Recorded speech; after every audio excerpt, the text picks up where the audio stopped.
નમસ્કાર મિત્રો, ઝેર મુક્ત ગુજરાતમાં આપનું હાર્દિક હાર્દિક સ્વાગત છે। આજે આપણે ઉપલેટામાં આવ્યા છીએ। આપનું નામ બતાવો। રમેશભાઈ નથુભાઈ કાલરિયા, ગામ પીપળી, તાલુકો કેશોદ, જિલ્લો જુનાગઢ। બરોબર। વાંસ વિશે જાણ્યું તું, વિડીયો અમુક જોયા હતા। હા। અને આ અરવિંદભાઈનો વિડીયો આવ્યો તો અરવિંદભાઈ ઉપલેટા, એને 55 વીઘાનો વાંસ છે। અહીંયા અત્યારે ઉપલેટા અમે સર્વે કરવા માટે આવ્યા છીએ। વાંસની ખેતી કરવી છે એવું થોડુંક આયોજન હતું, પણ આ અરવિંદભાઈનો વિડીયો જોયો ને એટલે થોડુંક એમ થયું છે કે જોઈએ અને મુલાકાત કરીએ કેવું છે, શું છે શું નહીં। તો અહીંયા સ્થળ ઉપર આવ્યા, અત્યારે અમને બહુ સારું લાગ્યું અને વાંસની ખેતી કર્યા જેવું લાગ્યું છે। હવે તમે આમાં સર્વે કર્યું, કેટલી ફીટ છે? એમાં 3-4 જગ્યાએ અમે ગણિત કરી છે। ક્યાંય 40 નીકળ્યા છે, ક્યાંય 50 નીકળ્યા છે, ક્યાંય 45 છે। એક સ્થળની અંદર 45-55 નંગ છે, 35 અમુકમાં 35 નંગ છે। બરાબર। અને ઊંચાઈ જોઈ તો ઊંચાઈ બહુ સારામાં સારી છે અને ગ્રોથ સારામાં સારો છે એમ। આમ ક્યાંય કોઈ જગ્યાએ અત્યારે અમે આખી વાડીની અંદર આટો મારી લીધો, સર્વે કર્યો, ક્યાંય જગ્યા ખાલી નમરે અને નીચે જોયું હોય તો નીચે ના ખડ થાય કે ના તમારે કોઈ ખાતર બિયારણ નાખવું પડે એવી કોઈ જગ્યા નથી, કારણ કે પોતાનું જ પાંદડું જે એટલું ખરેલ પડ્યું છે નીચે, હાવ ખાતરને આમ ટાઈમ લાગી ગયો એવું લાગે છે। વેલે આ વેસ્ટ પાન છે તો એનું ખાતર થઈ હા, જાય? એનું ખાતર થઈ જાય। હા, તો તમારું ગણિતામાં શું કહે છે કે આ એકમાં 40 છે, આ એક થડમાં 40 ફૂટ છે, તો એકમાં 2 વાસ કાઢવાનો। 2 વાસ કાઢીએ। હા, અરવિંદભાઈનું કહેવાનું એમ છે કે આપણે 150 સ્થળ આવે વીઘામાં, 150 સ્થળ આવે, એમાંથી આપણે 3 વર્ષ પૂરા થાય ને 4થે વર્ષે એમાંથી કપાવવાનું ચાલુ થાય। એટલે એક થડમાંથી 2 નંગ કાપવાના અને એક નંગના અત્યારે 120 રૂપિયા ભાવ છે। તો એવી રીતે આપણે 150 સ્થળ છે તો 150 માંથી 2 નંગ કાપીએ એટલે 2 નંગ કાપીએ એટલે 300 નંગ થયા। એટલે આપણે 120 રૂપિયા ગણીએ, પણ 120 રૂપિયા નહીં, 100 રૂપિયા તમે ગણો એટલે તોય 30,000 રૂપિયા થાય। 30,000 ચોથે વર્ષે 30,000 ની વીઘે આવક ચાલુ થઈ જાય। બરોબર। એટલે આપણે 2 નંગ જ ગણ્યા છે, આમાં 40-50 નંગ અત્યારે એક સ્થળ ની અંદર છે, પણ એમાંથી સમજી લો કે વધારે જ નીકળે। આ તો આપણે એ રીતનું ગણિત કર્યું, 2 સ્થળ નું ગણિત કરો ને તો વીઘે 30,000 રૂપિયા વર્ષે આવે, કોઈ ખર્ચા વગરના। ખર્ચા વગર। આમાં કઈ બીજું તો કઈ ખાતર ને એવું કઈ દેતા નથી?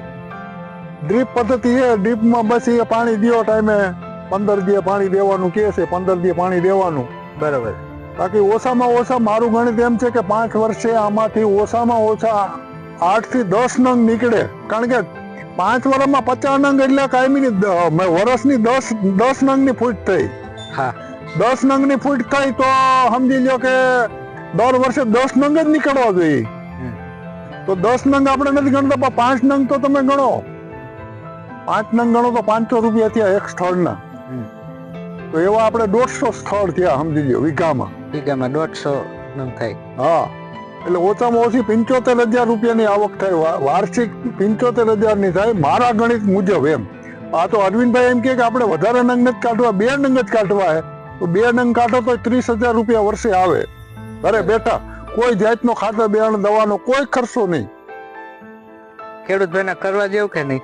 ખેડૂતને કર્યા જેવું છે, હાઈ ક્લાસ।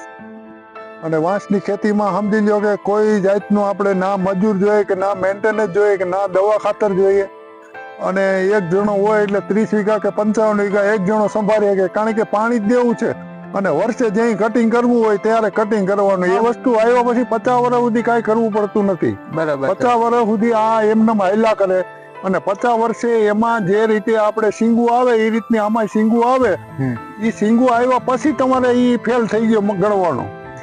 આપણે જનરલ જે આપણે ખેતી કરતા હોય ખેડૂત, તો એમાં ખર્ચ અને આમાં બેમાં ડિફરન્સ જાજો રહે ને? આમાં ખર્ચ જ નહીં, સમજી લો જે ખેતી તમે કરો છો એમાં તો દર વર્ષે તમે કોઈ પણ વસ્તુ 3 મોલ લેતા હોય કે 2 મોલ લેતા હોય, તો એને પડાને તૈયાર કરવું, એને જે કાંઈ મજૂરી તમે જે કાંઈ પણ વસ્તુ કરી, કપાસ કર્યો તો કપાસ ઉતારવો, એને વાવવો, એમાં દવા છાંટવી, હાથે જે કાંઈ ખાતર બિયારણ દવાના અને મજૂરના જે મેન્ટેનન્સ આવે એ મેન્ટેનન્સ તો આમાં તો આવવાનું જ નથી। કાયમી માટે એક માણસ તમે રાખી દો એટલે એ એની દેખરેખ રાખે અને પાણી પાય। અને પાણી ડ્રીપ છે, ખાલી વાલ જ ફેરવવા છે, સમજી લ્યો. મોટર ચાલુ કરી દે, પાવર આવે એટલે મોટર ચાલુ થઈ જાય અને એ આખો દિવસ જવા દેવાનો હોય તો કાંઈ ફેરવવાનું ના હોય. બીજા દિવસે સવારે ફેરવી અને મોટર ચાલુ થઈ જાય. અત્યારે તમારે જે જમીન છે તો અત્યારે શેના વાવેતર કરો છો? અત્યારે હું કપાસનું વાવેતર કરું છું. તો કપાસમાં વીઘે તમારે ખર્ચ કેટલો થાય છે અને એમાંથી તમને વધે છે કેટલા અત્યારના ગણિત પ્રમાણે? અત્યારે એમાં ખર્ચ મારે 13 વીઘાની ખેતી છે. 13 વીઘામાં હું ભાગ્યો દઉં છું અડધે ભાગે, તો 66,000 નો 13 વીઘામાં 66,000 નો ખર્ચો આવ્યો. ખાલી ખાતર બિયારણ દવાનો જ. બાકી મજૂરી તો અડધે ભાગે એને મેં દીધું, એટલે મજૂરી તો એની હોય. તો ટ્રેક્ટર એનું હોય. ઓનલી ફોર દવા ખાતર ને બિયારણના જ 66,000 રૂપિયા ખર્ચો આવ્યો 13 વીઘામાં. બરોબર. અને એમાં 4,72,000 ને અમારે ઉત્પાદન થયું હતું. બે ને અમારે 2 લાખ રૂપિયા ભાગમાં આવ્યા, બાકીનો એટલો ખર્ચો થયો. ઠીક. તો અંદાજે આમ વીઘે તમને કેટલા વીઘા? વીઘે 20,000 22,000 રૂપિયાનો સરવરો આવે. 20-22,000? હા, બસ 20-22,000. તો એના કરતા તો આ વગર ખર્ચે તમારે એટલું થઈ જાય? વગર ખર્ચે અને વગર ટેન્શન. મજૂર મળ્યા ના મળ્યા, આ છે તે છે, એ બધું કાંઈ જોવાનું જ નહીં. આ વસ્તુ હોય, તમે પોતે એક જણા નિવૃત્ત હોય અને આવ્યા ગયા કરો ને વાલ બદલાવ્યા કરો તો હાલે.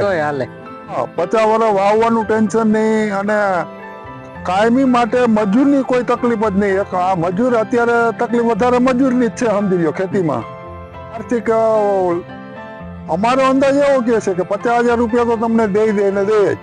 હા, એટલું તો થઈ જ જાય. તો 50,000 દે તો સમજી લો કે મારે 13 વીઘાની છે તો 7 લાખ રૂપિયા થયા. 7 લાખ રૂપિયા થયા તો 7 લાખ રૂપિયામાં મારે ખર્ચો શું આવવાનો? ખાલી લાઇટ બિલ અને એક માણસનો.